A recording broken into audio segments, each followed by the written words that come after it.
Bharatiya Janata Party has reminded the leader of opposition about the 1984 anti-Sikh violence, where around 3,000 Sikhs were massacred in the national capital following the assassination of then Prime Minister Indira Gandhi. BJP spokesperson R.P. Singh has said that Rahul Gandhi did not mention that the massacre happened when the Congress was in power. He has accused Rahul Gandhi of overlooking the party's own history with the Sikh community. Meanwhile, Union Minister Giriraj Singh has also reacted to Rahul Gandhi's remarks and said that the Congress, which has long engaged in appeasement politics and was responsible for the Sikh massacre, is now trying to lecture others. He further took a dig at the Congress consecutive losses in the Lok Sabha elections and said that Prime Minister Modi has come to power for the third time, securing more votes than Rahul Gandhi's grandmother, Indira Gandhi. My colleagues have spoken to Union Minister Giriraj Singh and BJP leader Dushyant Gautam on Rahul Gandhi's remarks. Listen in. केंद्रीय मंत्री गिरिराज सिंह जी हमारे साथ में मौजूद है। गिरिराज जी, राहुल गांधी लगातार विदेश में एक के बाद एक कई तरह के बयान दिए जा रहे हैं। अब उनका ये भी कहना है कि देश में सारी समस्याओं की जड़ आरएसएस है, क्योंकि वही प्रांत के नाम पर, भाषा के नाम पर, जाति के नाम पर, धर्म के नाम पर अपने आप को सर्वश्रेष्ठ साबित करने के चक्कर में देश को बांटने में लगी है। राहुल गांधी शायद ये सोच रहे हैं कि भारत में हम जाति और धर्म के नाम पर गृह युद्ध करवाएं और अपने माँ बेटा यहाँ से इटली भाग जाएं। आरएसएस जिस समय वो देश के सिखों का नरसंहार कांग्रेस पार्टी करा रही थी, उनके पिताजी, उस समय आरएसएस के स्वयंसेवक उनके आंसू पोंछ रहे थे, उनके बीच काम कर रहे थे। आरएसएस वायनाड में जब तबाही हो रही थी, ये तो भाषण दे के आ रहे थे और आरएसएस के कार्यकर्ता उन्हें खाना पहुंचा रहे थे, आंसू पोंछ रहे थे। Rahul Gandhi below the belt है, उनको उनकी नैतिकता नहीं काम कर रहा है। वो नैतिक विहीन व्यक्ति हैं जो एक विपक्ष के नेता होकर के भारत को गाली दे रहे हैं देश के बाहर। राहुल गांधी, अब तो शंका हो गया है, राहुल गांधी धर्म पर भी बात करते, लगता है धर्माचार्य हो गए, खुद उनके अपने धर्म का पता नहीं है, वो किस धर्म के हैं, किस जाति के हैं।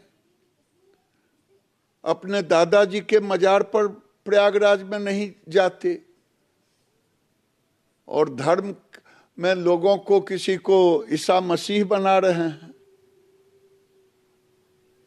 ये इनके अंदर भारत को तबाह और बर्बाद करने के सिवा इनके अंदर में कुछ नहीं है। जाति और धर्म के नाम पर भारत में गृह युद्ध करवाना। राहुल गांधी कह रहे हैं कि अगर देश में निष्पक्ष चुनाव होते तो बीजेपी को 240 सीट भी नहीं आती, क्योंकि कांग्रेस पार्टी के सारे खाते फ्रीज कर दिए थे चुनाव के समय सरकार ने। ये थेथर है, ये थेथरोलॉजी पे काम करते हैं। थेथरोलॉजी वो होता है जो अब 3 चुनाव में भी इनको 99 से ऊपर नहीं आया। 3 बार इनके नेतृत्व में चुनाव लड़ा गया, लेकिन ये सत्ता के दरवाजे तक नहीं पहुंच पाए। अब फिर झूठ बोल रहे हैं। अरे भारत की जनता ने नकार दिया, अहंकार मत करें, यही थेथरोलॉजी है। हार भी गए हैं, फिर भी कह रहे हैं मैं तो जीत गया। अभी कैसी जीत है पता नहीं। मोदी की बोली बंद हो गई। अरे मोदी तो पूरे दुनिया में मोदी की जुबान खुल रही है।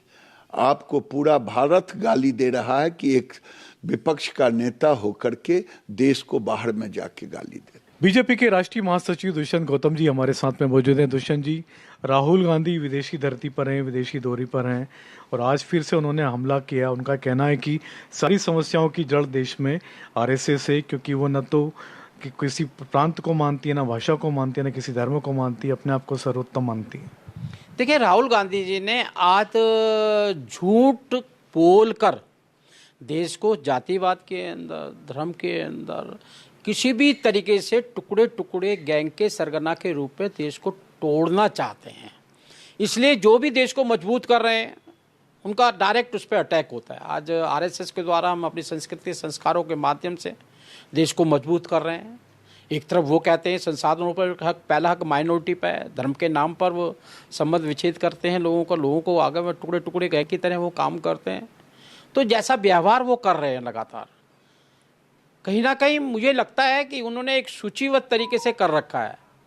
अभी उन्होंने सिखों के बारे में कहा है कि हम सिखों को टर्बन नहीं पहनने देंगे। मैं याद दिलाना चाहता हूँ उनको, 84 के दंगे भूले नहीं है। बड़ा पेड़ गिरता है धरती ढलती है। लाखों सिखों को घर बेघर कर दिया गया, हजारों सिखों का कत्लेआम किया, और हमें बोल रहे हैं वो लोग जो अभी अफगानिस्तान से हम गुरु ग्रंथ साहब की प्रति सर पर रखकर मान सम्मान के साथ सिखों को बचा कर लेकर आए हैं। हमें बोल रहे हैं वो, हमें बोल रहे हैं जिन्होंने करतारपुर कॉरिडोर बनाने का काम किया। हमें वो बोल रहे हैं डेली औरंगजेब रोड पे जाया करते थे, खुशी मनाया करते थे। उस औरंगजेब जिसने गुरु गोविंद सिंह के बच्चों को जब दीवार में चिनवाने का काम किया, आज हमने उस रोड का नाम भी बदलने का काम किया और वहीं पर ही गुरु प्यारे को वीर बाल दिवस के नाम से सम्मानित करने का काम किया है। वो लोग जिन्होंने सिखों का कत्लेआम किया, भूल के सज्जन कुमार को, भूल के टाइटलर को, जो इनके कांग्रेस के ही सदस्य हैं, उन लोगों को सजा दिलाने का कभी काम किया? इन्होंने बचाने का काम किया, सजा दिलाने का काम हम कर रहे हैं।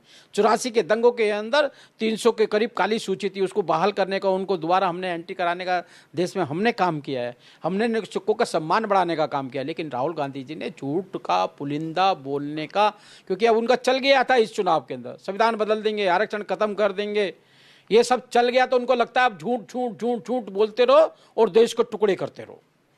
सर, राहुल गांधी ये भी बात कर रहे हैं कि कांग्रेस का सारा पैसा जब्त कर लिया था, उसके अकाउंट फ्रीज कर दिए थे। अगर देश में निष्पक्ष चुनाव हो जाते तो बीजेपी की 240 सीट भी नहीं आती। मुझे लगता है अगर आप ये कांग्रेस वाले झूठ नहीं बोलते तो इनकी 4 भी सीट नहीं आती। झूठ बोलकर संविधान बदल देंगे, आरक्षण खत्म कर देंगे, हम बिजली फ्री देंगे, खटाखट 850 रुपये महिलाओं के अकाउंट में आएंगे। आज ढूंढ रही है सारी महिलाएं इनको, घर घर जाकर 850 रुपये कहाँ गए हमारे महीने के आने वाले। हिमाचल वाले के पे पोल खुल गई है इनके। हिमाचल ने कहा था ओल्ड पेंशन देंगे, अब तनख्वाह देने के लिए पैसे नहीं है हिमाचल के पास में। बिजली सस्ती करेंगे, आज महंगी बिजली कर दी है हिमाचल ने। संविधान बदलने की, आरक्षण खत्म किया इन्होंने कर्नाटक के अंदर। रात ही रात में सभी मुसलमानों को ओबीसी का दर्जा देकर ओबीसी का आरक्षण में कुठारघात करने का काम किया है। पूरे देश में संस्कृति संस्कारों को खत्म करना, संवैधानिक संस्थाओं की मर्यादाओं का हनन करना, ये इन्होंने एक रूपता में ले रखा है। देश को टुकड़े टुकड़े गैंग के सरगना के रूप में आज राहुल गांधी काम कर रहे हैं।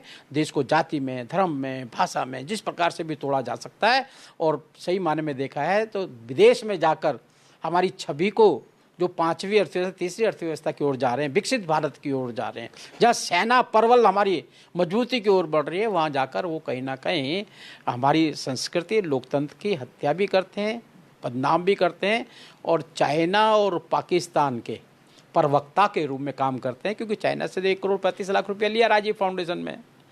अभी पाकिस्तान से नए नए आम आए उनके खाने के लिए, प्रधानमंत्री के लिए नहीं आए, उनके लिए आम आए हैं पाकिस्तान से। तो उनकी मित्रता जैसी है, उस मित्रता को निभाकर देश को बर्बाद करने वालों के साथ में आगे बढ़ के काम कर रहे हैं। For more such videos, subscribe to the NewsX YouTube channel, hit the bell icon.